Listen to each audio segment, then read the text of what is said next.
There is no angelic sin not only in the Old Testament, but in the entirety of the Bible. There is no plural angelic sin anywhere except for Genesis 6. So you either have to say Peter and Jude are making one up, or they're thinking about Genesis 6. It's the only place you can go. And since they throw in the detail about the imprisonment, which you won't find in the Old Testament directly, you'll get it obliquely in underworld passages that have, guess who, the Rephaim in them.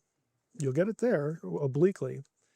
But the only place that does say that directly is the Enochian material, which again is tracking on both the Mesopotamian story and Genesis 6. The idea that spirit beings can take on flesh and do things that flesh does is a very biblical idea. God himself, even before the incarnation, takes on bodily form. Genesis 18 is the classic example where God, Yahweh, shows up with two men who we find out in Genesis 19 are actually angels. They're called angels in Genesis 19. So the three of them come and visit Abraham. They look like men, they're embodied, they sit down, they have a meal, they eat together. I mean, it says all these things.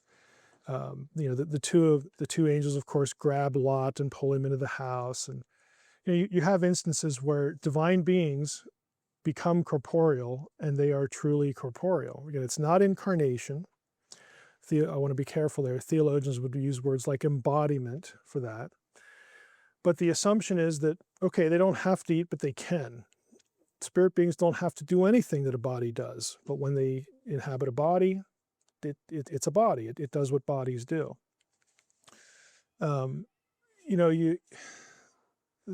whole trajectory seems to indicate, and this is pretty consistent when you get angel talk in Scripture. And in the book, I spend 3 chapters talking about the 2 Yahweh figures in the Old Testament. The visible Yahweh appears to Israelites as a man, and that doesn't mean the invisible Yahweh is there and not anywhere else. There's still God, both in heaven and on earth. On earth, he's this human, being. God as man is not a New Testament invention. It comes from the Old Testament. It's part of what becomes Trinitarian thinking. And I'm a standard Trinitarian. But you get the impression that when a divine being comes to earth, especially if it's not God or not the Father, that the required form of dress is flesh. There are very few. In fact, it would be hard for me to come up with one where an angel speaks to anybody in the Bible and they're not in human form. I mean, I know God does that. I can't, off the top of my head, I can't really think of an angel ever doing that. You have to be able, the person has to be able to process who's in their presence and what they're talking with. So God even does that at some times. So in terms of the precedent for it, it's there. Now you say, well, why include, the notion of copulation? In the book, this is why I wanted to make clear to people that there are 2 views of Genesis 6 that are supernatural in orientation.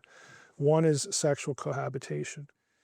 The other one takes the language in Genesis 6 as euphemistic for other gods, other sons of God, other divine beings, as intentionally raising up human populations who in the biblical story ultimately turn out to be the peoples that are trying to exterminate the Israelites when they get into the land.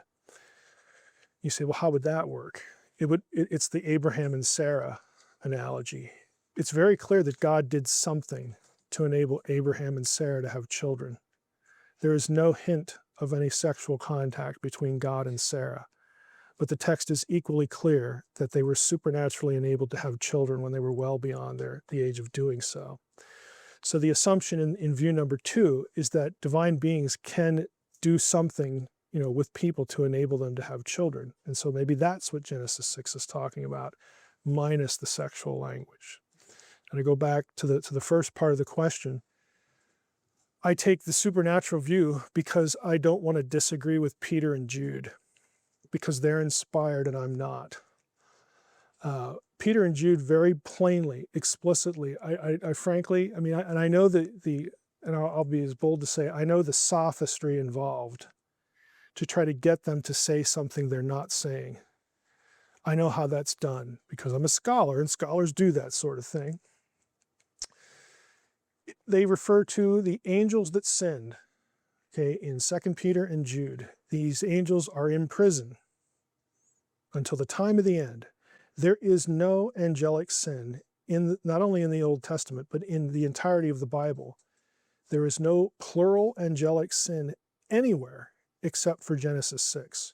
So you either have to say Peter and Jude are making one up, or they're thinking about Genesis 6. It's the only place you can go.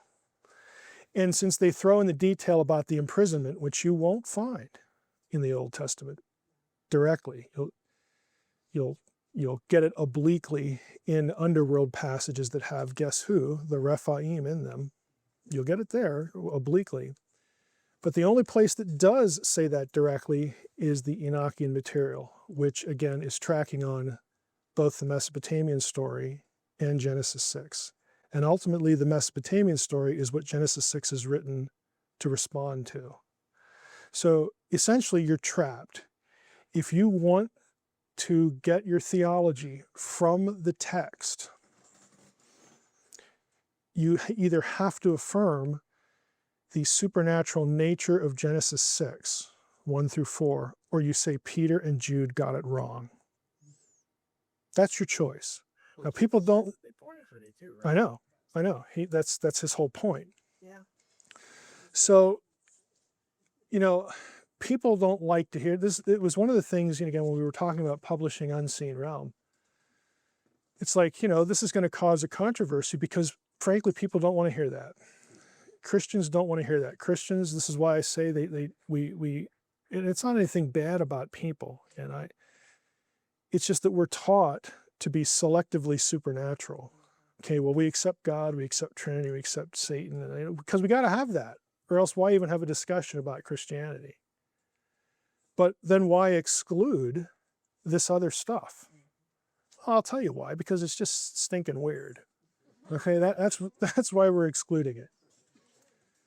Peter and Jude didn't do that. Irenaeus didn't do that. Lots of other, famous figures that you could go to in church history didn't do that. I don't use guys from church history as an argument, not because I view them as foes, but they're not from the actual context. They're later. I mean, I think they're doing the best they can with what they have. But yeah, I'm well aware that that's controversial. I don't really care what view it takes. As far as the metaphysics of it, like how does that work? I don't know, because I'm not a god. I'm not a deity. I'm me. Okay, I can't tell you. I kind of use the phrase a lot. I try not to put the words God and can't into too many sentences. I also try not to sound like I know what a divine being can or cannot do. I have no idea. Okay, because biblical theology, I think, requires us to affirm the reality of a supernatural world where such beings exist.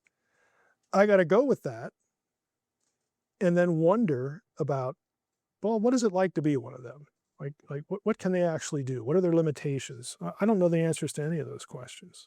Go ahead. As a follow-up on Peter and Jude, the standard explanation I've heard before is that Peter and Jude were referring to First Enoch as mythology.